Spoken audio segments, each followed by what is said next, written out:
అధిపతి యెహోవా, నీ సేవకులైన నాకు కలిగి ఉన్న ఈ శ్రమను చూచి నీ సేవకురాలైన నాకు మగపిల్లను దయచేసినలా వాని తల మీదకి షరుపు కత్తి ఎన్నటికి నీ రానీక వాడు బ్రతుకు దినములట్టు నేను వానిని యెహోవాకు నీకు అప్పగింతునని మొక్కుబడి చేసుకొను. ఆమె యెహోవా సన్నిధిని ప్రార్థన చేయుచుండగా ఏలి ఆమె నోరు కనిపెట్టుచుండెను. దేవునికి స్తోత్రం. అందరు ఇక్కడ ఉన్నారా? ఆమె ప్రార్థన చాలా వింతగా ఉంది. ఎందుకంటే ఆమె చాలా చక్కగా ప్రార్థిస్తుంది. ఆ ప్రార్థన చేసినప్పుడు అంతకు ముందు ఒక వచనం ఉందండి. దేవునికి స్తోత్రం. 10వ వచనంలో బహు దుఃఖాక్రాంతురాలై వచ్చి యెహోవా సన్నిధిని ప్రార్థన చేచు బహుగా ఏడ్చుచు. దేవునికి స్తోత్రం. ఆమె ఎలా ప్రార్థిస్తుంది? ఆమె బహు దుఃఖాక్రాంతురాలై దేవుని సన్నిధిని ప్రార్థన చేచు బహుగా ఏడుస్తుంది. ఏడుపు వచ్చినప్పుడు ఏమవుతుందండి? దుఃఖము తప్ప ఇంకేముండదు. ఇంకా ఆ దుఃఖంలో ఏడవడం తప్ప మాటలేమీ రావండి. దేవునికి స్తోత్రం. ఈరోజు దేవుడు మనతో మాట్లాడాలంటే, దేవుడు ఏ విధంగా మనల్ని దర్శించాలంటే, దేవుడు మన పట్ల ఏ కార్యములు చేయాలన్నా అక్కడ ఆమె ఏమంటుందంటే ప్రతి మాటకి నీ సేవకురాలని ఏమంటుంది ఆమె? ప్రార్థనలు ఏమంటుందండి? నీ సేవకురాలు నాకు కలిగిన ఈ శ్రమను గూర్చి. ఏంటి శ్రమ అంటే, నన్ను అందరూ గొడ్రాలంటున్నారు ప్రభువా, ఈ అవమానం నాకు తీసివేయి, నన్ను హేళన చేస్తున్నారు, నన్ను అవమానపరుస్తున్నారు, నాకు ఎంతో దుఃఖం కలుగుతుంది అని ఆమె దుఃఖపడుతూ ఏడుస్తూ ప్రతి మాటకి ప్రార్థనలు ఏమంటుంది ఆమె? మనందరం ఎవరికి సేవకులు చెప్పండి? ఇక్కడ ఎంతమంది ప్రజలు ఉన్నారు? ఆమేన్. మీరు ఎవరికి సేవకులు? మీరు ఇక్కడ ఏమేమంటుందంటే, ఆమె ఏమంటుందంటే నీ సేవకురాలని ప్రార్థిస్తుంది. కానీ మనం ఏం చేస్తున్నాం? మనం ఎవరికి సేవ చేస్తున్నామో అర్థం కావట్లేదు. ఫస్ట్ ఆఫ్ ఆల్ నువ్వు దేవునికి పని చేస్తున్నావంటే అది ఎవరికి చేస్తున్నావు? ఆమేన్. అందరికి అర్థమవుతుందండి? నా భాష అర్థమవుతుందా? నువ్వు పట్టుకుంటే చాలా విలువైన విషయాలు ఉన్నాయి. ఈరోజు మన పరిచర్య ఎలా స్టార్ట్ చేయాలంటే, నేను నీ సేవకుని అన్నట్టుగా మనం స్టార్ట్ చేసినప్పుడు చాలా చక్కగా ఆ పని ఏమవుతుంది? ముందుకు వెళ్తుందండి. దేవునికి స్తోత్రం. నేను ఎందుకు చేయాలి అని అనుకుంటే అక్కడ ఏ పని కూడా జరగదండి. హల్లెలూయా.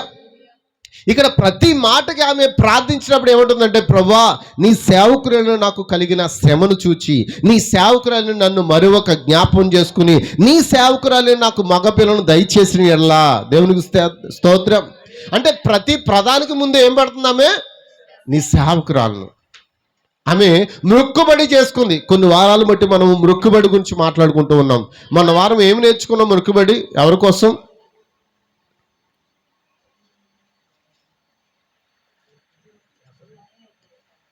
చెప్పండి ఎవరు? యాకోబు గురించి మాట్లాడుకున్నాం. యాకోబు మొక్కుబడి చేసుకున్నాడు. నా అన్నదమ్ముడు నన్ను కలిపిన ఎడల నా తండ్రి ఇంటికి నువ్వు తీసుకువెళ్తే నువ్వు ఇచ్చిన ప్రతి దాంట్లో, అంటే ఇప్పుడు ఆయన ముందు ఎల్లక ముందే మొక్కుబడి చేసుకున్నాడు. ఎక్కడికి వెళ్తున్నాడు? అప్పుడు తండ్రి ఇంటిని విడిచి వేరే దేశంలోకి వెళ్ళిపోతున్నాడు. తన మామగారి ఇంటికి వెళ్ళిపోతూ ఉన్నాడు. వెళ్ళిపోతూ ఇదిగో నాకు ఆహారంలో ఏ కొదువు లేకుండా, నాకు వస్త్రంలో ఏ కొదువు లేకుండా నువ్వు చూచినట్లా నీవు ఇచ్చిన ప్రతి దాంట్లో నేను నీకు 10వ వంతు నేను ఇస్తాను అన్నాడు. అప్పుడు బైబిల్ ఉందా లేదా? లేదు. ధర్మశాస్త్రం అనేది లేదు. అబ్రాహాము నుండి ఇస్సాకుకి, ఇస్సాకు నుండి యాకోబుకి వచ్చింది ఆ మాట. హల్లెలూయా, హల్లెలూయా. అబ్రాహాము నుండి ఇస్సాకు, ఇస్సాకు నుండి యాకోబు. ఇప్పుడు నీ నుండి ఎవరికి వెళ్ళాలి? నీ భక్తి జీవితం ఎవరికి వెళ్ళాలి? నీ జీవన విధానం ఎవరికి వెళ్ళాలి? మన జీవించే విధానం ఎవరికి వెళ్ళాలి? దేవునికి స్తోత్రం. నా మాటలు అర్థమవుతున్నాయండి?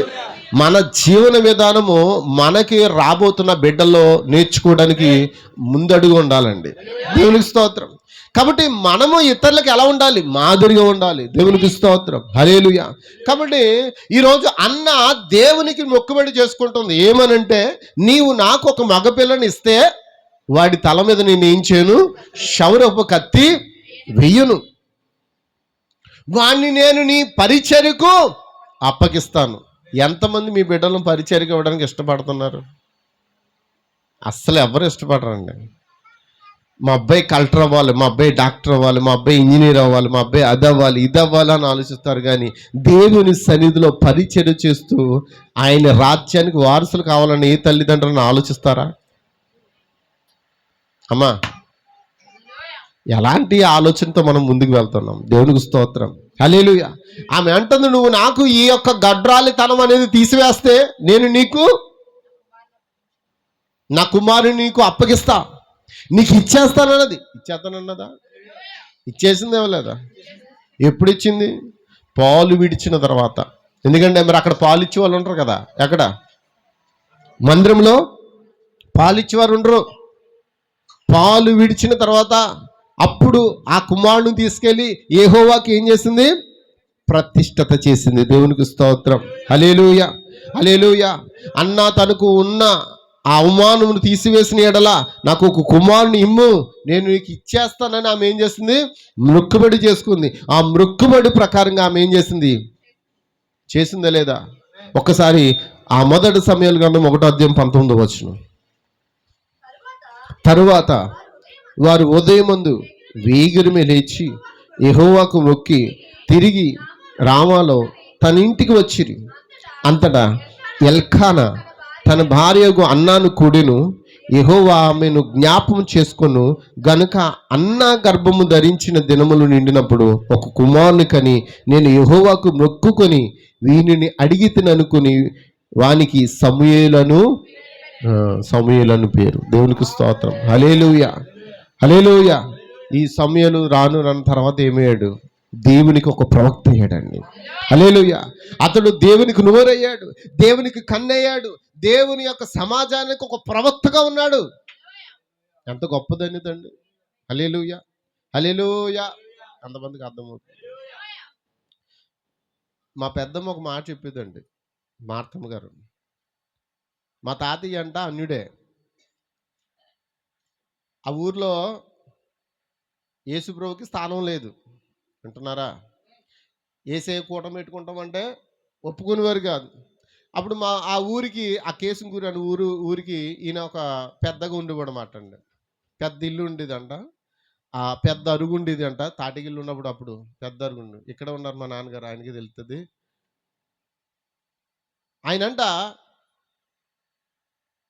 ఒక పాస్టర్ గారు వచ్చేవారంటండి. వస్తే ఆయన ఏం చేసేవాడంట? ప్రార్థన పెట్టేవాడంట. అమ్మ వింటున్నారా? ఎక్కడ పెట్టేవాడు? ఎక్కడ పెట్టినా గొడవ అవుతుందని డైరెక్ట్గా ఆయన పెద్ద ఇంటికే వచ్చి, మరి మా తాతయ్య గారి దగ్గరికి వచ్చినప్పుడు మా తాతయ్య గారు అరుగు ఇచ్చేవాడంట. అరుగు మీద ఏం చేసేవారు? కూటం పెట్టి, ఆ కూటంలో అందరిని కూర్చోబెట్టిన తర్వాత ఈయనంట పళ్ళెంలో బియ్యం వేసుకొచ్చి, అప్పుడు గుప్పుడు బియ్యం అయ్యే ఎక్కువ, ఏదో రూపాయో ₹10 వేసి అట్టుపల్లి పెట్టి ఏం చేసేవారంట? అది అర్పణ. వారికి ఏదో చేయాలని తపన. ఎంతమందికి అర్థమవుతుంది? అంటే ఏదో విధంగా ఈ దేవుడు మంచివాడు అని ఆయన ఒక నమ్మకం పెట్టుకుని ఏం చేసేవారు? ఆ స్థలం ఇచ్చాడు. ఎంతమందికి అర్థమవుతుంది? నేను నమ్ముతున్నాను ఏంటో తెలుసా? మరి నేను వాళ్ళ వంశంలోంచి వచ్చిన వాడినే. అలా చేయని బట్టేమో దేవుడు నన్ను ఈ స్థానానికి నిలబెట్టాడు. హల్లెలూయా. అంటే పెద్దలు చేసిన దానిని పిల్లల ఒళ్ళే ఎత్తానన్నాడు. అది పాపమైన పుణ్యమైన. ఎంతమందికి అర్థమవుతుంది? అందుకే మన తల్లిదండ్రులుగా మనం ఏం చేయాలి? అమ్మ చెప్పాలి, ఏం చేయాలి? నువ్వు మేలు చేస్తే నీ పిల్లలు కూడా మేలే పొందుకుంటారు. నువ్వు కీడు చేస్తే నీ పిల్లలు కూడా కీడే పొందుకుంటారు. ఎంతమందికి అర్థమవుతుంది?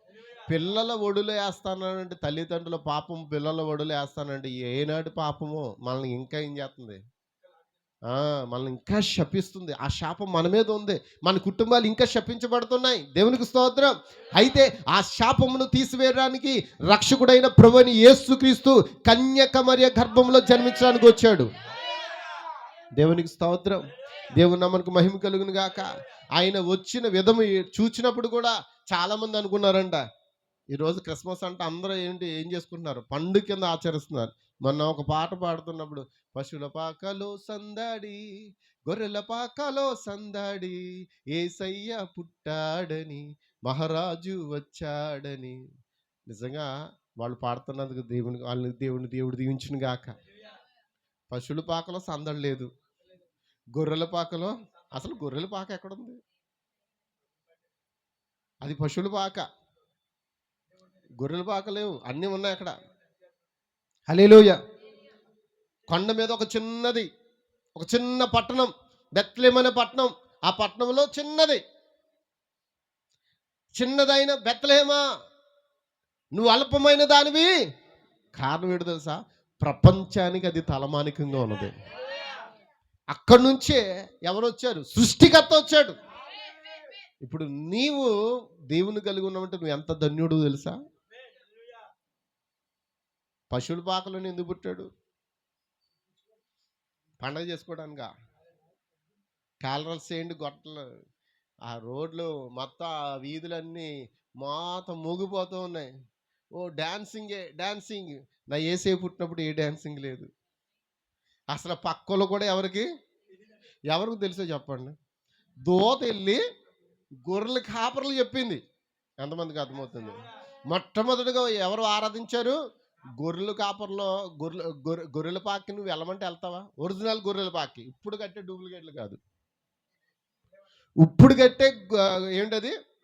గొర్రెల పాకలు కాదు, ఒరిజినల్ గొర్రెల పాకలు వెళ్ళండి. ఎలా ఉంటుంది? అక్క సారీ, మా అక్క పెళ్ళికి మేము పెళ్ళికి వెళ్ళామండి, భోజనాలు పెట్టారు. ఇప్పటికి కూడా నాకు ఎందుకు గుర్తు వస్తుంది. మరి వాళ్ళేమో వాళ్ళు కాపర్లాలు అందరూ వెరైటీగా గొర్రెల్ని, మేకల్ని, ఆవుల్ని పెంచితే వాళ్ళు వేరే వాళ్ళు పెంచేవారు. పోలే ఆవిడకి తెలియదు, మా అక్కకే. ఆ పెళ్ళికి వెళ్ళినప్పుడు ఆ చుట్టుపక్కల భోజనం పెట్టారండి మాకు. అస్సలు భోజనాలు కూడా తినకుండా వచ్చేసాం. కారణం ఏంటంటే ఆ చుట్టుపక్కల వాళ్ళంట గేదెలు పెంచుతారంట అండి. దానికి ఏమో పెద్ద కుడి పెట్టారంట. ఆ తొట్టు పక్కనే పెట్టారు మాకు భోజనాలు. తొట్టి వాసనే తప్ప రుచి వాసన రావట్లేదు, సాంబార్ వాసన రావట్లేదు. అప్పుడు బిర్యానీ ఇట్టర్లేదు, నాకు తెలియదు. నాకు గుర్తుంది, ఆ భోజనాలకి వెళ్ళడం నాకు గుర్తుంది. ఎంతమందికి అర్థమవుతుందండి? దేవుని స్తోత్రం, హల్లెలూయా. ఎంత వాసన అంటే అసలు కనీసం 10 నిమిషాలు కూడా అక్కడ నిలబడలేకపోయామండి. కానీ అదే ప్రాంతంలో నివసించే వారికి అలా ఉంటుంది చెప్పండి, ఇంకా అలవాటైపోద్ది. మిమ్మల్ని ఫిషింగ్ హార్బర్లో తీసుకుని ఉప్పు చేపలు నానబెట్టి బాగా ఊరబెడతారు చూడండి, వాళ్ళ మధ్యలోకి తీసుకెళ్ళి మీకు భోజనం పెడితే అలా ఉంటుంది. ఏమండి, ఉండలేరా? అంటే దేవుడు ఎందుకు ఆ పశువుల పాకలో పుట్టాల్సిందో తెలుసా? ఎవరు నమ్ముతారంటే ముందు ఆ పాకకు సంబంధం వారు నమ్ముతారండి. ఆ పాక దేనికి సాదృశ్యం ఉందంటే నీ జీవితం, నా జీవితం అలాగే ఉంది. పైకేమో పైకి మట్టిపోస, మనం పైనేమో వస్త్రాలు నిగనగలాడిపోతున్నాయి, కానీ లోపల అంతా ఎలా ఉంది? కంపు కొడుతూ ఉంది. హల్లెలూయా. మన భక్తి జీవితం ఏమీ లేదు, అక్కడ కంపు కొడుతూ ఉంది. దేవుడు అంటాడు, నీ భక్తి జీవితం మురికి వంటిది, నాకు కంపు కొడుతుంది అంటున్నాడు. మనం అలా కంపు కొట్టే వారిగా ఉండకూడదండి. అందుకే దేవుడు గొర్రెల పాకలోనికి లేకపోతే పశువుల పాకలోనికి ఎవరు నడిపించాడు? గొర్రెల కాపర్లే నడిపించాడు. మొదటి వర్తమానం ఎవరికి అందింది? అమ్మ చెప్పండి అమ్మ. హల్లెలూయా, హల్లెలూయా, దేవుని స్తోత్రం, హల్లెలూయా. ఈరోజు క్రిస్మస్ ఆరాధన అయిపోద్ది. ఇప్పుడు ఇంక నేను క్రిస్మస్ కోసం చెప్తే సరే, ముందుకు వెళ్దాం. ఎందుకు విషయాలు చెప్తున్నానంటే మన భక్తి జీవితం ఎలా ఉండాలంటే, నేను నీకు సేవకుని ప్రభువా, నేను నీ పనివాడిని ప్రభువా, నేను నీ దాసుని ప్రభువా అంటుంటే ఆయన ఏమన్నాడు? కాదు, నువ్వు నా కుమారుడివి, నువ్వు నా కుమార్తెవి, నువ్వు నా రాణివి. హల్లెలూయా. నీకు ఉండవలసిన స్థానం ఏంటి? నీకు ఉండవలసిన స్థానం ఏమో ఆయన తీసుకున్నాడు, ఆయన ఉండవలసిన స్థానం నీకు ఇచ్చాడు. ఎంతమందికి అర్థమవుతుంది? గట్టిగా క్లాప్స్ కొట్టాలని మీరు చెప్పలేదా? అంటే నేను చెప్తేనే కొట్టించుకుంటానంట. నేను చెప్తే కొట్టడం కాదండి, వాక్యం నీతో మాట్లాడితే కొట్టాలి. దేవునికి స్తోత్రం. ఆయన స్థానం ఏమో మనకిచ్చాడు, మన స్థానాన్ని ఆయన తీసుకున్నాడు. అందుకే ఎల్లప్పుడూ మనం ఎలా ఉండాలి? దీనుడుగా, సేవకుని ప్రభా, నీ పరిచర్య చేయడానికి కూడా ఏ యోగ్యత నాకు లేదయ్యా. నేను స్వస్థత పొందుకోవడానికి కూడా ఏ యోగ్యత నాకు లేదయ్యా. నీ మేలును పొందుకోవడానికి కూడా నాకు ఏ యోగ్యత లేదయ్యా అని నువ్వు ప్రార్థించినప్పుడు దేవుడు ఎంతగానో నీ పట్ల గొప్ప కార్యాలు చేస్తాడండి. హల్లెలూయా, హల్లెలూయా. మన జీవితంలో దేవుడు మేలు చేయలేదా? మేలు చేయలేదండి. ఈ రోత వంటి జీవితాన్ని, ఈ యొక్క కంపు వంటి జీవితాన్ని మార్చి ఆయన సన్నిధిలో ముత్యం వల్ల నిలబెట్టాడు. ఎంతమంది గుర్తుపెట్టుకున్నారు వాక్యం? గుణవతి అయిన భార్య దొరుకుట అరుదు, ఆమె మంచి ముత్యము కంటే విలువైనది. మంచి ముత్యంలాగా ఉండాలి మనం. హల్లెలూయా, హల్లెలూయా. దేవునికి స్తోత్రం. ఆమెంట ఎప్పుడైతే ప్రార్థించిందో, దేవుని అడిగిందో, వెంటనే దేవుడంట ఆమె ప్రార్థన ఆలకించి ఆమెను దయతలిచి ఆమెకి ఏం చేశాడు? గర్భాన్ని తెరిచాడు. అప్పటికే ఎల్కానా వృద్ధుడు. ఎల్కానా ఎవరండి? వృద్ధుడు. వృద్ధుడు ద్వారా ఇప్పుడు అన్న గర్భవతి అవ్వాలి. నిజమైన బైబిల్లో లేరా? అబ్రాము ద్వారా శారా గర్భవతి అయింది, కానీ ఇద్దరు వృద్ధులే. ఇక్కడ ఎల్కానా వృద్ధుడే, అన్న వృద్ధురాలు కాదు. ఎంతమందికి అర్థమవుతుంది? దేవునికి స్తోత్రం. కానీ ఎల్కానా వృద్ధుడైనా ఇప్పుడు అన్నకి ఏం చేయాలి? పిల్లలు కావాలి. అత్తమా అని అనేవాడు అంట ఎల్కానా ఏమని, ఎందుకమ్మ ఏడుస్తున్నావు? నేను నీ కొడుకు లాంటి వాడిని. ఈ రోజున అలాంటి భర్తలు ఉంటారా? ఉంటారా? పిల్లలు పుట్టకపోతే ఏమంటారు? ఏమంటారు చెప్పండి? నేను గొడ్డుదాన్ని నిన్ను చేసుకునే దాన్ని ఇంకో దాన్ని చేసుకుంటే వాళ్ళండి. మగాడు ఆలోచన ఇంకో దాన్ని చేసుకోవాలి, ఇంకో దాన్ని, దానికి పుట్టకపోతే ఇంకో దానికి పుట్టకపోతే అసలు లోపల ఎక్కడుందో తెలుసుకోకుండా ఏం చేస్తాడు? ముందు ఏం చేస్తాడు? మాట వేసేస్తాడు. కానీ ఎల్కానాకి తర్వాత పెళ్ళయింది. ఆమెకు కూడా ఎవరు పుట్టారు? పిల్లలు పుట్టారు. కానీ అన్నకి వివాహం అయిన తర్వాత పిల్లలు పుట్టిన కారణాన్ని బట్టి ఆమె సవతి ఏం చేసేది? ఈమెని బాధ పెట్టేది. ఆ బాధ తట్టుకోలేక దేవుని సన్నిధిలో ఏం చేసింది? ఆమె మొరపెట్టింది. నువ్వు మొరపెట్టినప్పుడు జరగని పని ఏముంది చెప్పండి? నీకు పనులు ఎందుకు అవ్వట్లేదు? నీకు పనులు ఎందుకు రావట్లేదు? నీ పనులు ఎందుకు సఫలం అవ్వట్లేదు? కారణం ఏంటంటే నువ్వు దేవుని సన్నిధిలో యథార్థంగా మొరపెట్టట్లేదు. ఆ బోర్డు మీద రాసేస్తున్నాం పేర్లు, కానీ రాసేసిన వాళ్ళు అందరూ ఇక్కడ ఉంటున్నారా? కొన్ని ఏదో సమయంలో వచ్చి ఒక అరగంట అయినా ప్రార్థిస్తున్నారా? నీ జీవితంలో ఎలాంటి కార్యాలు చేయాలని నువ్వు చూస్తున్నావు? నీ జీవితంలో, నీ కుటుంబంలో ఎలాంటి మేలు చేయాలని దేవుడు చూస్తున్నాడు. హల్లెలూయా. కానీ చేసే స్థితిలో నువ్వు ఉన్నావా? చేయడానికి ఆయన రెడీగా ఉన్నాడు. చేయించుకునే స్థితిలో నువ్వు ఉన్నావా? ఎంతమందికి అర్థమవుతుందండి? కాబట్టి ఏం చేయాలి? అన్న వాళ్ళు ఏం చేయాలి? యథార్థంగా నీ సేవకురాను బ్రవ్వా, నీ సేవకును బ్రవ్వా, నీ పని చేయడానికి కూడా నాకు యోగ్యత లేదు, నాకు ఈ కష్టము తీర్చు బ్రవ్వా అని నువ్వు సన్నిధిని ప్రేమించి, సహవాసాన్ని ప్రేమించి నువ్వు ప్రార్థించినప్పుడు దేవుడు గొప్ప కార్యాలు నీ పట్ల చేస్తాడు. కానీ మనమేం చేస్తున్నాం? ఎప్పుడు ఏదో పని. నిజమేనా? హల్లెలూయా, దేవునికి స్తోత్రం. ఏదో పని పెట్టుకుంటూ ముందుకు వెళ్ళిపోతూ ఉన్నాం. ఏ పని కాదండి. అసలైన పని ఏంటో తెలుసా? ఆయనతో సహవాసం చేయటం. 2 పడవల మీద కాలు వేయొద్దండి. ఏదో దాని మీద ఉందాం. ఖచ్చితంగా దేవుడు నిన్ను ఏదో దరికి చేరుస్తాడు. ఆయన దరికి చేర్చే దేవుడు అండి. ఆయన నమ్మదగిన దేవుడు అండి. ఆయన చరిత్ర కలిగిన దేవుడు అండి. ఆయన చరిత్రలో ఎంత లోపము కూడా లేదండి. ఆయన పుట్టిన స్థలము ఇప్పటికీ ఉంది. ఆయన నివసించిన ఆ యొక్క చిన్న బాలుడిగా నివసించిన ఇల్లు ఇంకా ఉన్నది. ఆమేన్. ఆయన పెట్టిన సమాధి కూడా ఇంకా ఉంది. ఖాళీగానే ఉందా? దానికి స్తోత్రం. హల్లెలూయా. అరిమతి యోసేపు అంట సమాధిని ఇచ్చేసాడంట. అమ్మ అంటున్నారు, ఎవరి కోసం తొలిపించుకున్నాడు? తన కోసం తవ్వించుకున్న అరిమతి యోసేపు ధనవంతుడు. తన కోసం ఒక రాతిని తవ్వించుకుని సమాధిని చేయించుకున్నాడు. తన కోసం తవ్వించుకున్న ఆ యొక్క సమాధిని ఎవరికి ఇచ్చేసాడు? ఇచ్చాడా? మరి తనకు సమాధి ఉండదు కదా.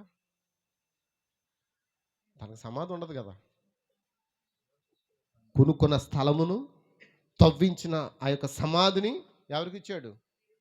అలా అంటే ఒక గుహను కొనుక్కుని వారి సమాధి తవ్వించుకున్నారంటే దాని అర్థం ఏంటంటే ఆ అరిమతయ్య యోసేపే కాదు, తన కుటుంబ వారు కూడా అందులో తన భార్య, తన పిల్లలు అందరూ కూడా గుహలో ఏం చెబుతారు? పెట్టబెడతారు. కానీ ఆ గృహమును దేవునికే ఒక కానుకగా ఇచ్చేసాడండి.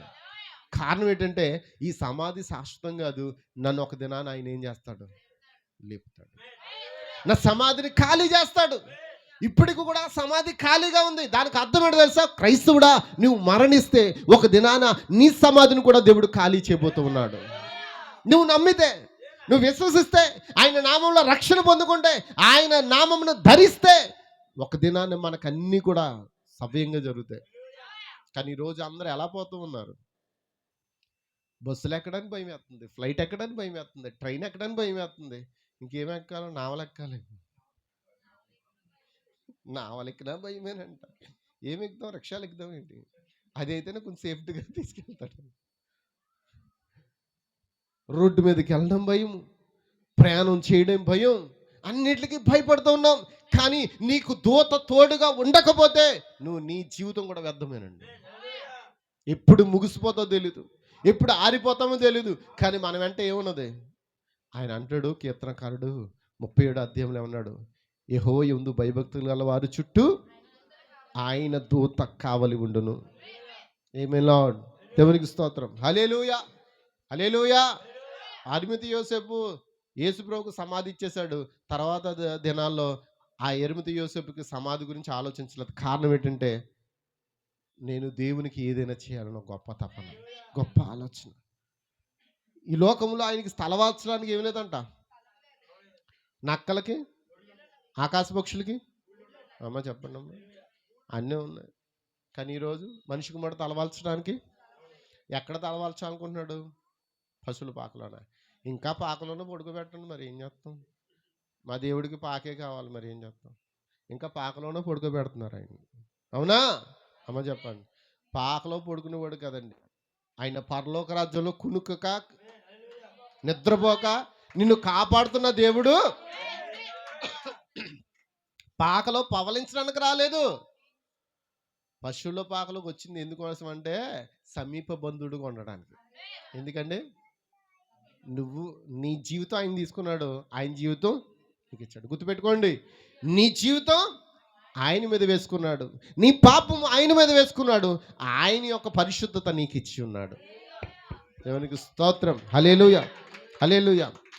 సరే, అన్న ఎప్పుడైతే ప్రార్థించిందో దేవుడు అన్న ప్రార్థన ఆలకించాడు. మార్గాలు తెరిచాడా లేదా? ఇచ్చి ఆమె ఏం చేసింది? అవ్వో లేక లేక పుట్టాడు, ఇచ్చేత బాగుంటుంది.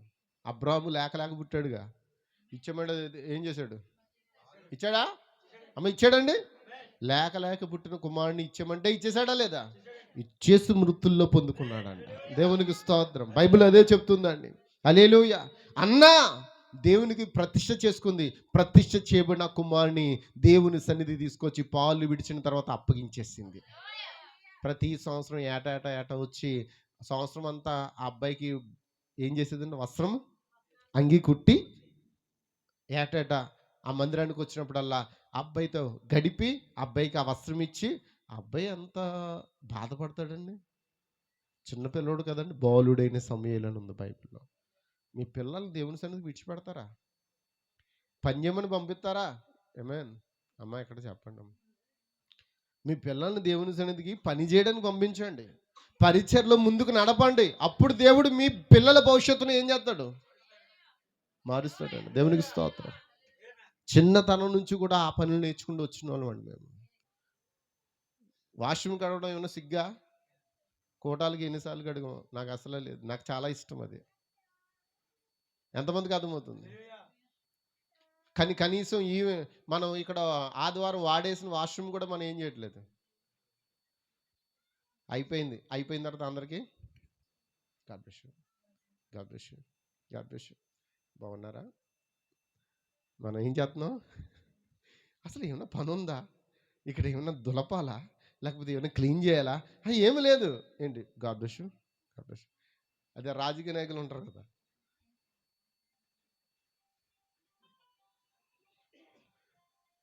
నువ్వు పని కావాలని చూస్తే దేవుడు ఏం చేస్తాడు? నీ కొరకు ఏదో ఒక పనిని ఇస్తాడు. ఎంతమందికి అర్థమవుతుంది? వాళ్ళే చేసుకుంటారులే. తోముకున్న వాళ్ళే తోముకోవాలి, కడుక్కున్న వాళ్ళే కడుక్కోవాలి. ఈ పరిచర్య ఎంతమంది చేస్తారో చూద్దాం. దేవునికి స్తోత్రం. హల్లెలూయా, హల్లెలూయా. పరిచర్య ఎక్కడ స్టార్ట్ అవ్వాలి తెలుసా? కాలు గడిగే దగ్గర నుంచి మొదలవ్వాలంట. ఎంతమంది? యేసుక్రీస్తు ఎక్కడ మొదలు పెట్టాడు పరిచర్య చెప్పండి? ఎక్కడ మొదలు పెట్టాడండి పరిచర్య? కాలు కడిగే దగ్గర నుంచి పరిచర్యను తీసుకున్నాడండి.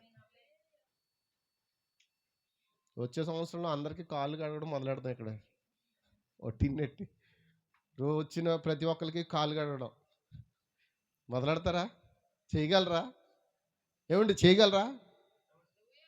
అస్సలు చేయరండి మీరు, అస్సలు చేయలేరు. ఎందుకనంటే మిమ్మల్ని మీరు అంతగా తగ్గించుకోలేరు. కానీ కనీసం దేవుని మందిరంలో ఉన్న ఆ కనీస పనులు కూడా చేయడానికి మన బిడ్డలను పంపించకపోతే మన బిడ్డల భవిష్యత్తు ఎట్లా కట్టబడుతుంది? వాళ్ళు ఎలా దీవించబడతారు? వాళ్ళు ఎలా ఆస్వాదించబడతారు? ఎంతమందికి అర్థమవుతుంది? ఒక్కోసారి కొన్నిసార్లు నేను ఒక ఒంటరిగా పోవాల్సి వస్తుంది. ఎవరన్నా ఉంటే బాగునేమో, ఎవరన్నా కూడా వస్తే బాగునేమో అనిపిస్తూ ఉంటుంది. కారణం ఏంటి? ఏదో పట్టుకోవడానికో దేనికో ఉండాలి కదా. ఎంతమందికి అర్థమవుతుంది? హల్లెలూయా, ఆమేన్ చెప్తారా? ఇది ఎవరి పరిచర్య? ఎవరికి సేవకులు మీరు? ఎవరికి సేవకులు? అమ్మ అందరు ఇక్కడ ఉన్నారా? ఎవరికండి? నిజమేనా? మనమందరం ఎవరికి సేవకులు? అన్న అంటుంది నీ సేవకురాలే నన్ను శ్రమను చూచి, నీ సేవకురాలే నన్ను, నీ సేవకురాలే నన్ను అవమానం తీసివేసిన యెడల నీ సేవకురాలే నేను నా కుమారుని నీకు గిఫ్ట్గా ఇచ్చేస్తాను. గిఫ్ట్గా కాదు, అసలు గిఫ్ట్ ఇచ్చింది ఎవరు? అవునా కాదు చెప్పాలి? అరిమతయి యోసేపు సమాధానం ఇచ్చేశాడు గిఫ్ట్గా. ఎంతమంది కాదు? అది గిఫ్ట్ కాదండి. తను పూర్తిగా ఏం చేసుకున్నాడు? మనం ఏమి ఇస్తున్నాం? మాట, కనీసం మాట కూడా ఇవ్వలేకపోతున్నాం. దేవునికి స్తోత్రం. ఇచ్చి చూడు, దేవుడు నిన్ను ఏం చేస్తాడు? బైబిల్ అదని చెప్పాడని. నువ్వు ఇచ్చి చూడు, నిన్ను ఏం చేస్తాడు? నూరంతలుగా నీ భూపాలం నిండిపోద్ది. ఆకాశంలో వాకిలు విప్పి పట్టజాలను ఇస్తాను దేవుని మీద కుమ్మరిస్తాను చెప్పాడు. నా మాట ఇది. ఎక్కడ మాట అది? మలాకి గ్రంథము మీరు 3:8 చదవండి అమ్మా. త్వరగా మనం ముందుకు వెళ్ళిపోతాం, టైం అవుతుంది.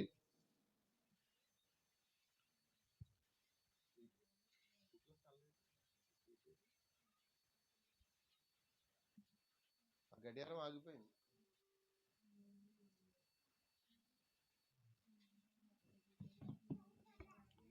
ముగింపులోకి వస్తున్నాను. త్వరగా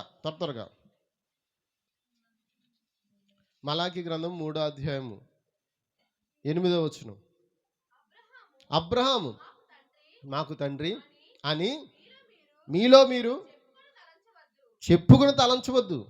దేవుడు ఈ రాళ్ళ వలన అమ్మా అదేనా చెబుతున్నారు. మలాకి గ్రంథం 3 మానవుడు దేవుని యొద్ద దొంగిలినా అయితే మీరు నా యొద్ద దొంగిలించిరి. ఏ విషయంలో? నేను మీ యొద్ద దొంగిలింతమని మీరందరూ 10వ భాగము ప్రతిష్టాత్మలు ఇయ్యకయే దొంగిలితిరి. అంక చదవండి. ఈ జనులందరూ నా యొద్ద దొంగిలించునే ఉన్నారు. మీరు ఏంటి దొంగతనం ఏంటండి? గుర్తుపెట్టుకున్నారా? మన శాపగ్రస్తం నుంచి బయటకు రావాలంటే దొంగతనం మానేయాలి. ఏంటి దొంగతనం? కొట్టుగాడ దొంగతనం కాదండి. మొన్న ఏదో చోటుకి వెళ్ళానండి, నాకు గుర్తొస్తుంది. నా కళ్ళ ముందే కాయగూరల మార్కెట్కి అండి, నా కళ్ళ ముందేనండి గిన్నెలో టమాటాలు వేసేసుకుని పాపం అడావుడిగా ఉంది. నా కళ్ళ ముందు బ్యాగులు వేసేసుకుంది. మళ్ళీ ఇంకో గిన్నె తీసుకుంది, ఏరుకుంది. ఒక 1/2 కేజీ వేయవయ్యా అంటుంది. మరి ముందేసుకుని దేవుని స్తోత్రం. నేను చూసి చాలా చచ్చిపోయాడు అనిపించింది మాట. అంటే తిండి దగ్గర కూడా ఏం చేస్తారు వాళ్ళు? రైతు మార్కెట్లోని ఇలాంటి ఎన్నో పోనీ కింద పాడేసిన ఏరుకో, తప్పేం లేదు. అవి ఎలాగో తొక్కి పడేస్తారు కాబట్టి ఏరుకో, పట్టుకెళ్ళి వండుకో, కడుక్కుని వండుకో, తప్పేముంది? ఆహారం వృధా చేయకూడదు కదా. అవునా కదా చెప్పండి? ఒక కేజీ టమాటాలు ఏరేసుకుంది. ఆ కాటా పెట్టాడు, ఆడు కంగారులో ఉన్నాడు, వేసేసుకుంది బ్యాగులో. ఇంకో గిన్నె తీసుకుంది, ఒక అర కేజీ వేసుకుంది. ఒక అర కేజీ ఇవ్వయ్యా అన్నాడు, అంతే. అర కేజీ 20 అన్నాడు, వేసి వేసేసుకోండి. ఎంతమందికి అర్థమవుతుందండి? కానీ దేవుని యొద్ద మనం దొంగిలించకూడదు. అది మనకి ఆశీర్వాదం కాదు, అది ఏంటంట? శాపం. ఇంకా చదవండి. నా మందిరములో ఆహారం ఉండునట్లు 10వ భాగమంతయు నీ మీరు నా మందిరపు నిధిలోనికి తీసుకుని రండి. మీరు నన్ను శోధించిన ఎడల నేను ఆకాశవాకండ్లు విప్పి పట్టజాలనంత విస్తారముగా దీవెనను కుమ్మరించదనని సైన్యములకు అధిపతి యెహోవా సెలవుచున్నాడు. ఎందుకు మీకు ఆశీర్వాదాలు దూరం అయిపోతున్నాయి? కారణం ఏంటో తెలుసా?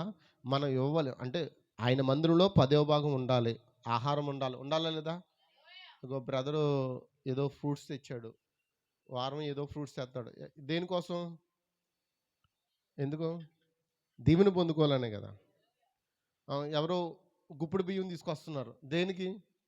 మా ఇంట్లో ఎప్పుడు కూడా కొదువ ఉండకూడదని. ఎందుకు? ఆహారం అని అన్నాడండి. 10వ భాగము మరియు అది చెయ్యరు కొంతమంది, తెలియక చేయరో ఏంటో, నా మోషన్ తెలియదు. కానీ నువ్వు వండుకునే ఆ అన్నంలో గుప్పుడు బియ్యము నువ్వు దేవునికి ఇచ్చినట్లయితే అది పరిచర్య నిమిత్తం. ఎంతమందికి అర్థమవుతుంది?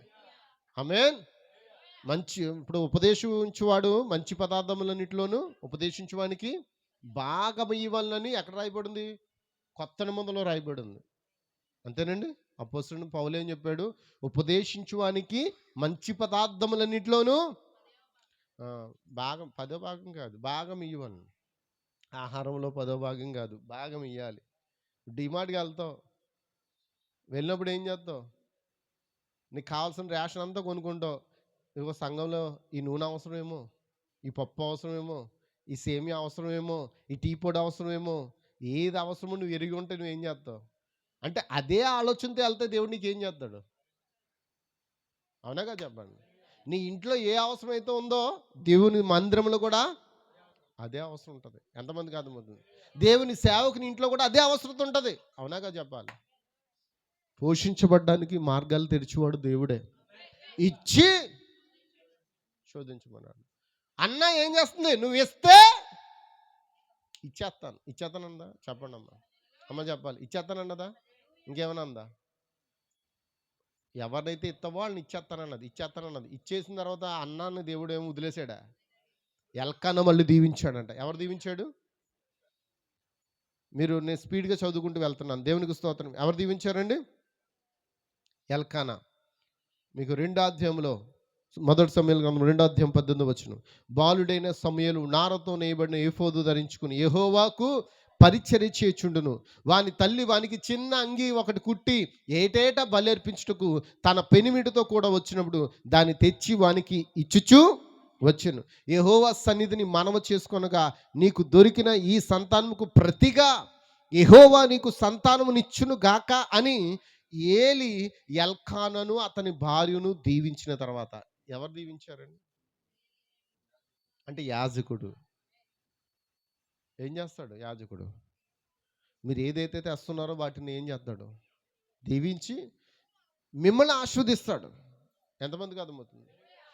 ఏలి ఎప్పుడైతే ఎల్కానాను అతని భార్యను దీవించిన తర్వాత వారి ఇంటికి వెళ్ళిరి, యెహోవా అన్నాను దర్శించాడు. ఎప్పుడు? ఇచ్చిన మాట నిలబెట్టుకున్నప్పుడు. నువ్వు ఇస్తే నేను ఇచ్చేస్తాను ప్రభా నీకు అన్నప్పుడు కుమారుని ఇచ్చాడు. ఇచ్చేసిన తర్వాత ఎల్కానా ఏమన్నాడు? ఏలి ఏమన్నాడు? ఎల్కానా నీ భార్య నువ్వు దీవించబడతారు అని చెప్పినప్పుడు యెహోవా అన్నాను దర్శింపగా ఆమె గర్భవతి అయి 3 కుమారులు 2 కుమార్తెలను కనెను. అంటే ఒకళ్ళని ఎత్తే తిరిగి ఎంతమంది పొందుకున్నారు? 5గురిని పొందుకున్నారు. ఏమండి, మన దేవుడు గొప్పవాడేనా? ఇచ్చి శోధిస్తే ఆకాశవాకులు ఇప్పుతాడా? పట్టజాల దీవెన కుమ్మరిస్తాడా? యోబు అంతా పోగొట్టుకున్నాడు దేవుని కొరకు, అవమానాలు భరించాడు, చివరికి యథార్థంగా నిలబడ్డాడు. మళ్ళీ దేవుడు అతను ఏం చేశాడు? రెట్టింపు దీవించాడండి. హల్లెలూయా, హల్లెలూయా. దేవుని నామమునకు మహిమ కలుగును గాక. హల్లెలూయా. కాబట్టి చివరిగా ఒక వ్యక్తి గురించి మీకు పరిచయం చేసి, ఎందుకంటే చెప్తానన్నాను, ఇద్దరు వ్యక్తుల గురించి అన్నాను. ఆమేన్. గుడ్డు భర్తమే గురించి ఎంతమంది తెలుసు? చాలాసార్లు మనం విన్నాం. మార్కు సువార్త 10వ అధ్యాయం 46వ వచనం. మార్కు సువార్త 10వ అధ్యాయం 46, త్వరగా ముగింపులోకి వచ్చున్నాం. వారు యెరికో పట్టణములకు వచ్చిరి. ఆయన తన శిష్యులతోనూ బహుజన సొమ్ములతోనూ యెరికో నుండి బయలుదేరి వచ్చుచుండగా తిమాయి కుమారుడగు బత్తమయును గ్రుడ్డి భిక్షకుడు త్రోవ పక్కన కూర్చుండెను. ఈయన నజరేయుడైన యేసు అని వాడు విని, దావీదు కుమారుడా యేసు, నన్ను కరుణింపమని కేకలు వేయి మొదలుపెట్టెను. ఊరకొండమని అనేకులు వారిని గద్దించిరి, కానీ వాడు దావీదు కుమారుడా నన్ను కరుణింపు మరి ఎక్కువగా కేకలు వేస్తును. అప్పుడు యేసు నిలిచి వారిని పిలువుడని చెప్పగా వారు ఆ గుడ్డి వారిని పిలిచి, ధైర్యము తెచ్చుకొనుము, ఆయన నిన్ను పిలుచుచున్నాడు లెమ్మని వారితో చెప్పిరి. అంతటా వాడు బట్టను పారవేసి దిగ్గున లేచి యేసు నొద్దకు వచ్చాను. యేసు, నేను నీకేమి చేయగోరుచున్నామని వారిని అడగ్గా, ఆ గుడ్డివాడు, బోధకుడా నాకు దృష్టి కలుగగా, ఆ గుడ్డివాడు, బోధకుడా నాకు దృష్టి కలుగు చేయమని ఆయనతో అనను. అందుకు యేసు, నువ్వు వెళ్ళుము, నీ విశ్వాసము నిన్ను స్వస్థపరచును అని చెప్పాను. వెంటనే వాడు త్రోవను ఆయన వెంట చూపు పొంది వెళ్ళాడు. హల్లెలూయా. ఒక మాట చెప్పమంటారా? దీని గురించి కాలప్రత చెప్పిన ఒక మాటను మీతో చెప్తున్నాను. ఇది ఒక చిన్న గాథ. గాథ అంటే జరిగిన సంఘటన, కథ కాదు, గాథ. కథలో కలుపుతాలు ఉంటాయి, గాథలో జరిగిన సంఘటనలు ఉంటాయి. హల్లెలూయా, హల్లెలూయా. మన కొరకు ఏర్పరచబడిన దేవుని మార్గం అనే వర్తమానం చెప్తున్నాడు 52వ సంవత్సరంలో 85వ పేరాలో చెప్తూ ఉన్నాడండి. ఒకరోజు గుడ్డు భర్తమే ఒక చిన్న కథ ఒకటి నేను చదివాను. వారు చెప్పారు, సంవత్సరంలో తరబడిగా అతడు గుడ్డివాడిగా అతడు ఉన్నాడు. చిన్నప్పటి నుంచి అలా ఉన్నాడండి, చిన్నప్పటి నుంచి కూడా. అతడికి తల్లే సువార్థికురాలుగా ఉంది. అమ్మ, గుడ్డు భర్తమేకి తల్లి ఎలా ఉందండి? సువార్థికురాలుగా ఉంది. దేవునికి స్తోత్రం. తాను ఎన్నడూ చూడని చిన్న అతడికి ఆ తల్లి చనిపోయిన తర్వాత అతడు వివాహం చేసుకున్నాడు. తనకు భార్య ఉన్నది, తనకు కుమార్తె కూడా ఉంది. ఎంతమందికి అర్థమవుతుంది? హల్లెలూయా. అయితే గమనించండి, తాను ఎన్నడూ చూడని చిన్న కుమార్తె తనకున్నది.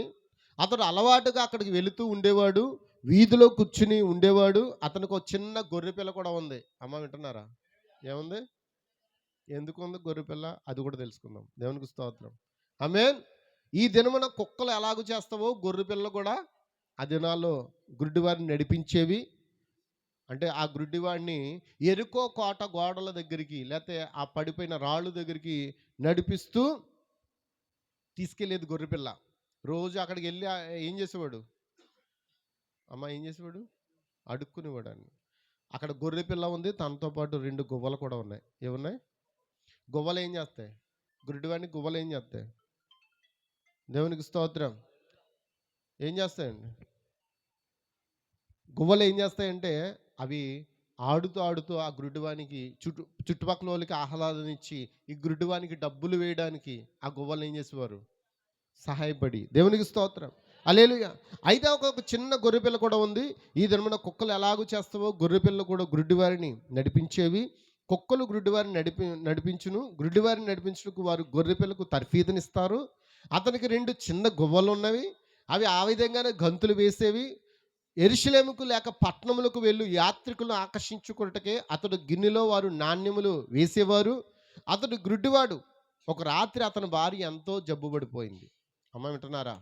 ఒక రాత్రి తన భార్య ఏమైంది? జబ్బుపడింది.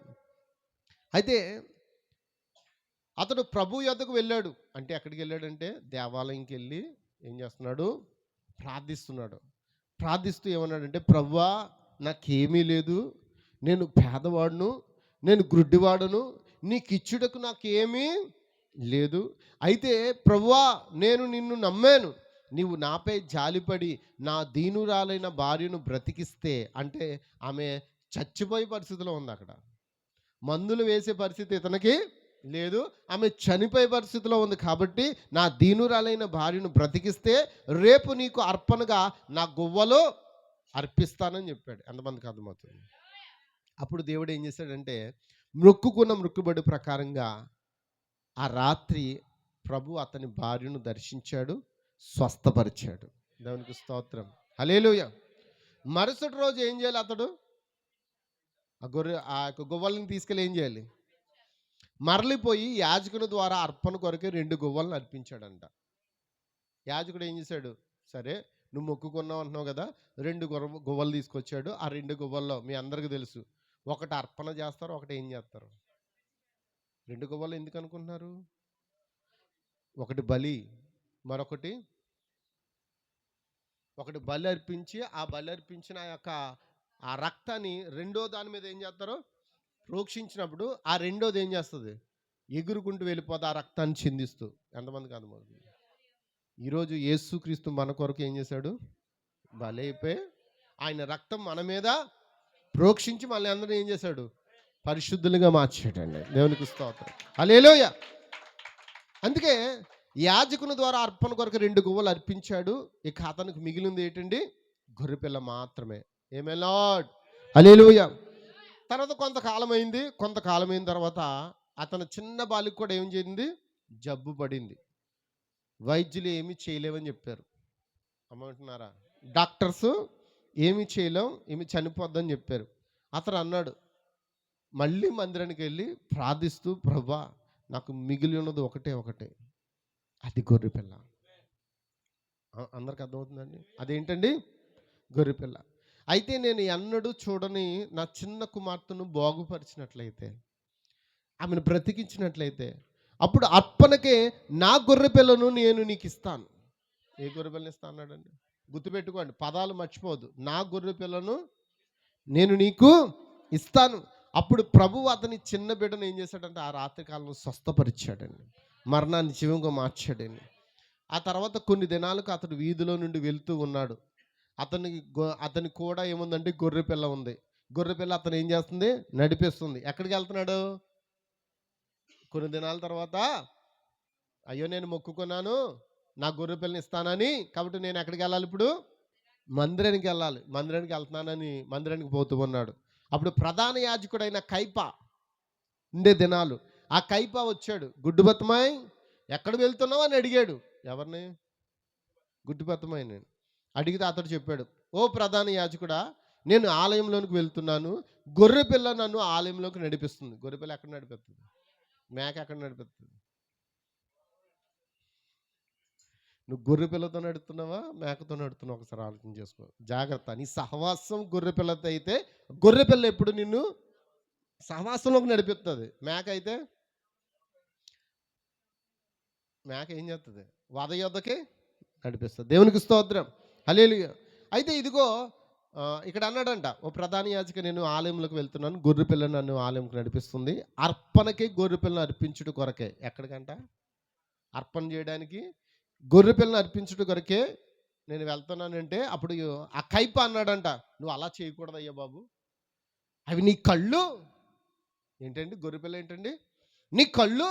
నువ్వు ఎక్కడికైనా వెళ్ళాలన్నా, నువ్వు తినాలన్నా, నువ్వు నడవాలన్నా, నువ్వు చెయ్యాలన్నా, ఏ దారిలో వెళ్ళాలన్నా ఆ గొర్రెపిల్ల నిన్ను నడిపిస్తుంది, నువ్వు దాన్ని ఇవ్వద్దు అన్నాడంట. అప్పుడు ఇంకో మాట అన్నాడండి, సరే నువ్వు గొర్రెపిల్లను మొక్కుకున్నావు కదా, అమ్మ అందరు ఇక్కడ ఉన్నారా? గొర్రెపిల్లను మొక్కుకున్నావు కదా, ఆ గొర్రెపిల్లకు తగిన డబ్బులు నేను ఇస్తాను. నువ్వు సంతకెళ్ళి ఇంకో గొర్రెపిల్ల తెచ్చుకుని ఏం చేయాలి? బలి ఇచ్చే అన్నాడు. ఇప్పుడు ఇలా చేయటం కరెక్టా? మనం ఏం చేస్తాం చెప్పండి? మనం ఒకటి మొక్కుకుంటాం, ఇంకోటి చేస్తాం. జాగ్రత్త, నువ్వు దేవునికి బాకీ పడిపోతున్నావు. నువ్వు ఒకటి మొక్కుకుంటావు, ఇంకోటి చేస్తావు. అది అస్సలు కుదరదండి. ఇతను ఏమన్నాడంటే, నేను డబ్బులు ఇస్తాను, ఇదిగో గొర్రెపిల్ల యొక్క ఖరీదు నేను ఇస్తాను, నువ్వు వెళ్ళిపోయి ఇంకోటి కొను అని అంటే, అతను అన్నాడు, అయ్యా నేను మొక్కుకున్నప్పుడు ఈ గొర్రెపిల్లనే ఇస్తానని చెప్పాను, ఒక గొర్రెపిల్లని ఇస్తానని చెప్పలేదు. ఎంతమందికి అర్థమవుతుంది? ఏ గొర్రెపిల్లని ఇస్తానన్నాడు? నేను నా గొర్రెపిల్లని ఇస్తాను ప్రభువా అని అన్నాడు. ఆ గొర్రెపిల్ల అతనికి కన్నులు, ఆ గొర్రెపిల్ల అతన్ని నడిపించేది, ఆ గొర్రెపిల్ల అతనికి జీవనోపాధి. అలాంటి గొర్రెపిల్లని ఇచ్చేస్తానంటే దేవుడు ఏం చేశాడు? ఆ కుమార్తెని అంటే బతికించడానా? కాదు కాదు, మళ్ళీ ఏం చేస్తాడు? పరీక్ష చేస్తాడండి. దేవునికి స్తోత్రం. ఏమి లార్డ్, హల్లెలూయా. అప్పుడు బత్తమే, ఇదిగో ఒక గొర్రెపిల్ల యొక్క ఖరీదు నేను ఇస్తాను, నువ్వు వెళ్ళిపోయి ఇంకోటి కొనుక్కో అంటే, ఒక గొర్రెపిల్ల ఇస్తానని నేను దేవునికి వాగ్దానం చేయలేదయ్యా, నేను ఈ గొర్రెపిల్లని ఇస్తానని నేను ఆయనకు వాగ్దానం చేశాను, కాబట్టి నేను వెళ్ళి ఈ గొర్రెపిల్లని ఇవ్వాలనుకున్నాడు. అతను అన్నాడు, గుడ్డు బత్తమే, నీవు ఆ గొర్రెపిల్లను తీసుకొనకూడదు. ఆ గొర్రెపిల్ల నీ కళ్ళు, ఆ గొర్రెపిల్ల లేకుండా నువ్వు చూడలేవు, ఆ గొర్రెపిల్ల నిన్ను నడిపిస్తుంది. ఆ గుడ్డి బత్తమే, అవి నీ కళ్ళు, ఆ గొర్రె పిల్లను నీవు అర్పణ చేయకూడదు అన్నాడు. అప్పుడు ఆ ముసలివాడు కొద్దిగా వణుకుతూ, ముసలివాడు ఎవరు?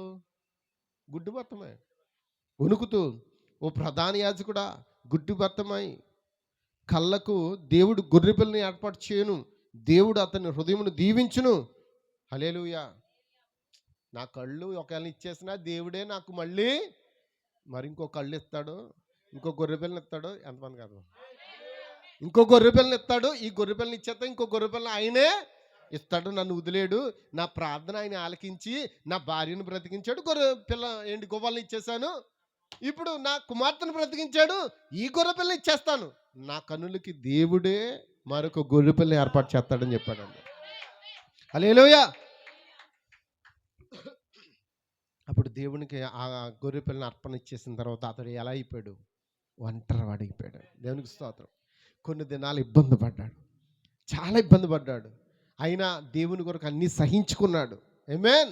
పోషించబడడానికి ఇవ్వబడిన జీవనోపాధి అయిన మార్గాలు కూడా అన్నీ పోయాయి. చాలా వెళ్తే అయిపోయాడు, చాలా బాధపడ్డాడు. అయితే దేవునికి ఇచ్చిన విషయంలో చాలా సంతోషిస్తూ ఉన్నాడు. హల్లెలూయా. ఈ రాత్రిలో దేవుడు ఏర్పరిచిన గొర్రెపిల్ల ఎవరో కాదండి, అది ఆయనే అండి. ఒక దినాన్ని ఏడుస్తూ, అయ్యా ధర్మం చేయండి, ధర్మం చేయండి, ధర్మం చేయండి అయ్యా, యాజకులారా నా కుటుంబం పోషించబడాలి, నిన్న నుండి మేము సరిగ్గా ఏమీ తెలియలేదు, ధర్మం చేయండి, ధర్మం చేయండి అని అడుగుతుంటే ఒక యాజకుడు వచ్చి అన్నాడంట, రే గుడ్డుబత్తమై ఏడకురా, మేము అసలే టెన్షన్లో ఉన్నాం, చాలా ఒత్తిడితో ఉన్నాం, ఎవడో వస్తున్నాడంట నజరేతు నుంచి, అతని పేరు యేసు అంట, ఒకవేళ వస్తే నువ్వు అతని దగ్గరికి వెళ్ళకో అని ఎవరికి ఇన్ఫర్మేషన్ ఇవ్వకూడదు. ఇప్పుడు అసలే గొర్రెపిల్లని ఇచ్చేసాడు కదా, ఇప్పుడు దేవుడు పంపించిన గొర్రెపిల్ల ఎవరు? ఇదిగో లోక పాపలు మోసుకొని పో దేవుని గొర్రెపిల్ల. హల్లెలూయా. ఆ గొర్రెపిల్ల ఇప్పుడు నడుచుకుంటూ వస్తుంది. ఓసన జయం, ఓసన జయం, ఓసన జయం అని అందరూ జనసము వెంబడిస్తూ ఉంటే దేవునికి స్తోత్రం. హల్లెలూయా. ఆ గొర్రెపిల్ల ఎవరు తెలుసా? ఆ గుడ్డి బత్తమైకి నేత్రాలే కాదు, మనందరికి నేత్రం అని ఆయన. హల్లెలూయా. మీ ఆత్మను సిద్ధపరచబడిన గొర్రెపిల్ల ఆయన, నరకమును తప్పించుకోవడానికి సిద్ధపరచబడిన గొర్రెపిల్ల ఆయన, పరలోకంలో మీ మహిమను సిద్ధపరచడానికి ఇవ్వబడిన గొర్రెపిల్ల ఆయన. ఎంతమందికి అర్థమైందండి? దేవునికి స్తోత్రం. ఆ గొర్రెపిల్ల నడుచుకుంటూ వస్తుంది, వెనకాల జనసమూహం వస్తున్నారు. బత్తమైకి అర్థం కావట్లేదు, గోల వినబడుతుంది, కానీ యేసే ఎక్కడ ఉన్నాడో తెలియట్లేదు, కళ్ళు కనబడట్లేదు. ఒకడు అన్నాడు, మేము మీటింగ్ ఏర్పాటు ఎక్కడ మెక్లారంలో ఏర్పాటు చేస్తున్నారు మీటింగ్, ఆపేద్దాం వెళ్ళి మేము అని ఈ పాస్టర్లు అందరూ ఏమైపోయారంట, ఏకమైపోయి యేసు ప్రభు యొక్క మీటింగుని ఆపేద్దాం అనుకున్నారు. ఆపేద్దామనే లోపల అసలు వస్తుంది ఎవరి కోసం? భర్తమే కోసం వస్తున్నాడు దాంట్లో. జాగ్రత్త సుమి, ఆయన ఏ మార్గంలో వస్తాడో ఎలా వస్తాడో తెలీదు, ఆయన నీ ఇంటికి రావడం మాత్రం ఖాయం. నువ్వు ఆయన ఏం చేయాలి? అప్పుడు ఆయన అన్నాడంట, ఏమన్నాడు? దావీదు కుమారుడా, గట్టిగా కేకలేస్తున్నాడంట. అక్కడేమో గట్టి కేకలు అవుతున్నాయి, ఓసన్న జయం, ఓసన్న జయం, ఓసన్న. లౌడ్ స్పీకర్ అంటున్నాడు ప్రవక్త, అంటాడు వాళ్ళు అరుపులకి, అక్కడున్న కేకలకి అసలు భర్తమై మాట ఆయనకి అసలు చెవినా కనబడ్డాను. కానీ ఈ గుడ్డివాడు ఏం చేస్తున్నాడు? గట్టిగా అరుస్తున్నాడంట, దావీదు కుమారుడా నన్ను దాటిపోవద్దు, నువ్వు వెళ్ళిపోయావంటే నా కళ్ళు రావు, నువ్వు దాటిపోవద్దు, ఎక్కడున్నావు దాటిపోవద్దు, దాటిపోవద్దు అని కేకలు పెడుతుంటే ఆ స్వరం అంట, ఆ యొక్క ఆల్ సౌండ్లో ఆయనకి ఏమైనా అసాధ్యమైంది ఉందండి? నువ్వు హృదయపూర్వకంగా నీ మనసులోంచి ప్రార్థన చేసినా ఆయన వినడానికి చెవి యొగ్గి ఉన్నాడు. నీ యెహోవా నీ ప్రార్థన వినడానికి చెవియొగ్గి ఉన్నాడు. నీ మనవి వినడానికి ఆయన చెవియొగ్గి ఉన్నాడు. ఆ గుడ్డి భర్తమ యొక్క మాటను వినడానికి ఆయన చెవియొగ్గి ఉన్నాడు. 12 సంవత్సరాల నుంచి రక్తస్రావంతో బాధపడుతున్న ఆ స్త్రీ వచ్చి వస్త్రం చెంగు పట్టుకుంటే పేతురు దగ్గరికి వచ్చి ఏమన్నాడు? "ఎవ- ఎవరయ్యా నన్ను తాకిందంటే, ఊరుకో ప్రభా, అందరం ఏదడిపోతుంటే ప్రత్యేకంగా నిన్ను తాకారని ఎవరు అడుగుతారు? లేదు లేదు లేదు, నాలోంచి ఏమైపోయింది? ప్రభావం వెళ్ళిపోయింది. ఎవరు ఎవరు అని అంటే ఆమె మౌనంగా ఉంది. ఆయన వచ్చినాడు, కుమారి నీ విశ్వాసమే నిన్ను చెప్పాడా? అమ్మ చెప్పాలి. ఆయనకి తెలియంది ఏముందండి? నువ్వు హృదయపూర్వకంగా ఆయన మీద నువ్వు ఆయన్ని హృదయపూర్వకంగా నువ్వు అరిచి ప్రార్థిస్తే అప్పుడు అరవాల్సిన పరిస్థితి, ఇప్పుడు అరవాల్సిన పరిస్థితి ఏమైనా ఉందా? అప్పుడు ఎందుకు అరిచాడు? దావీదు కుమారుడా నన్ను దాటిపోవద్దని ఎందుకు అరిచాడు? ఆ జనసము వేస్తున్న కేకలకి ఈయన కేకలు ఏమైనా వినబడవేమో అని గట్టిగా అరిచాడు. అరిచే దెబ్బకి యేసుప్రభు ఏం చేశాడు? వెళ్తున్న వాడే మార్గంలో వెనుక తిరిగాడండి. ఇప్పుడు నడకలు ఎక్కడ వైపు వెళ్తున్నాయి? గొర్రెపిల్ల ఎక్కడికి నడుస్తుంది? ఇప్పుడు అసలైన గొర్రెపిల్ల వచ్చింది. ఇప్పుడు గుడ్డి బత్తమే దగ్గరికి వెళ్ళి ఏం కావాలని అడిగింది. అయ్యా నా కన్నులు ఇవి, ఎన్నడూ నేను ఇంకా అడుక్కోను, నా కన్నులు ఇవి అన్నప్పుడు ఏమన్నాడు? నీ విశ్వాసం నిన్ను స్వస్థపరచు. అంతేనా? వెంటనే ఆయన ఆ గుడ్డివాడు లేచి తన బట్ట పడేసి లేచి అలా నడుస్తుండగానే అతడు ఏమన్నాడు? చూపును పొందుకున్నాడు అని. అలాంటి గొప్ప దేవుని కలుగున్నాం. ఏమేలా మరి అతని సమర్పణ ఎలా ఉంది? హృదయపూర్వకంగా ఉందా? సమర్పణ ఎలా ఉంది? మనం ఒకటి ముక్కుంటాం, ఇంకోటి చేస్తాం, మర్చిపోతాం. మనం ఒకరిని పిలుస్తాం కూటానికి మళ్ళీ. అందుకే ఎవరికి మాట ఇవ్వద్దు. పాస్టర్ గారు మిమ్మల్ని పిలుస్తాం, మీరు మా ఇంటికి రావాలి అని చెప్పాం అనుకోండి, ఖచ్చితంగా వ్యక్తిని పిలాల్సిందే. లేకపోతే దానివల్ల దేవుడు కూడా హర్షించడంట. ఎంతమందికి అర్థమవుతుంది? ఏమో దేవుడు ఎందుకు మాట్లాడుతాడో మనకు తెలియదు, కానీ పిలవలసిన సమయంతో మనం ఏం చేయాలి? పిలవాలి. నువ్వు మాట ఇచ్చి తప్పిపోకూడదు. నువ్వు దేవుని కొరకు ఏది చేయాలనుకున్నావు అది ఖచ్చితంగా హృదయపూర్వకంగా చేయి. అప్పుడు దేవుడు నిన్ను ఇంకా హృదయపూర్వకంగా ఆయన ఆశీర్వదిస్తాడు. దేవుడు మళ్ళీ దీవించును గాక. God bless you all.